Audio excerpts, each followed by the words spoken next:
Jayashree kitchen. இன்றைக்கி நம்ம செய்ய போகிறது உருளைக்கிழங்கு ஃப்ரை.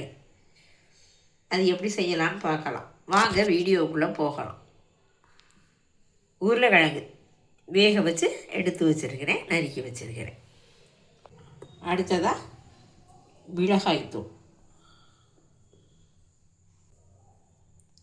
உப்பு, பேஸ்ட், கலருக்காக காஷ்மீர் மிளகாய்த்தூள்,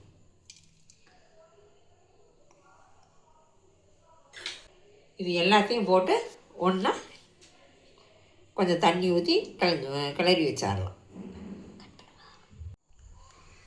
இப்போ நம்ம இஞ்சி பூண்டு பேஸ்ட்டு, மிளகாய்த்தூள், உப்பு எல்லாம் போட்டு மிக்ஸ் பண்ணி வச்சுருக்கோம். அடுத்ததாக அடுப்பை ஆன் பண்ணிட்டோம். அடுப்பை ஆன் பண்ணிட்டோம். கடாயை அடுப்பில் வச்சுட்டோம். கடாய் காய்ஞ்சிச்சு, எண்ணெய் ஊற்றிக்கிட்டோம்.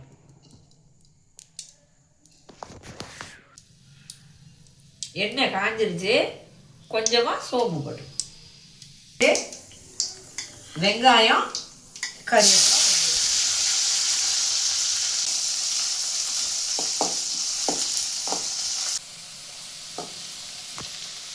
வெங்காயம் நல்லா வதங்கிடுச்சு. அடுத்ததாக தக்காளி,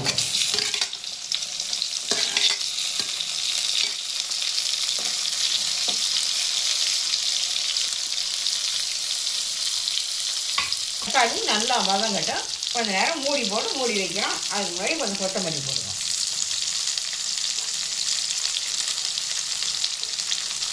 தக்காளி நல்லா வதங்கிடுச்சு.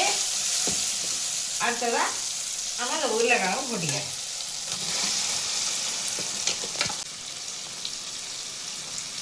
கொஞ்சமாக தண்ணி ஊற்றி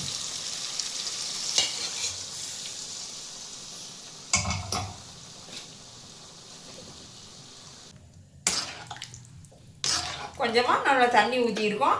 இந்த மசாலா நல்லா கொதித்து சுண்டி வரட்டும். அது வரைக்கும் மூடி போட்டு மூடி வைப்போம். அதுக்கப்புறம் பார்க்கலாம். உப்பெல்லாம் செக் பண்ணிவிட்டு மூடி போட்டு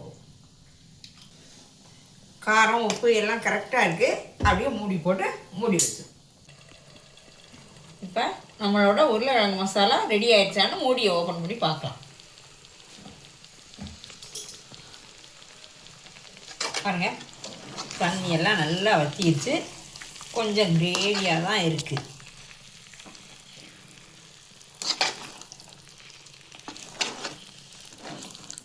போதும், நம்ம அடுப்பை ஆஃப் பண்ணிக்குவோம். சப்பாத்தி கூட சைட் டிஷ்ஷாக நம்ம தொட்டுக்கலாம். சாப்பாட்டுக்கும் சேர்த்துக்கலாம். சாப்பாட்டுக்கும் நல்லாயிருக்கும், சப்பாத்திக்கும் நல்லாயிருக்கும். அதனால தான் ட்ரையாக இல்லாமல் இப்படி எடுக்கிறோம். நம்மளோட உருளைக்கிழங்கு ஃப்ரை ரெடி ஆயிடுச்சு. ஒரு பிளேட்டில் மாற்றிட்டோம். எவ்வளோ சூப்பராக இருக்குது பாருங்கள். டேஸ்ட்டும் நல்லா அட்டகாசமாக இருக்குது. நீங்களும் செஞ்சு பாருங்கள். எப்படி இருக்குன்னு சொல்லுங்கள். நம்ம சேனலை மறக்காமல் சப்ஸ்கிரைப் பண்ணுங்கள். மீண்டும் அடுத்த வீடியோவில் உங்களை சந்திக்கிறேன். தேங்க்யூ.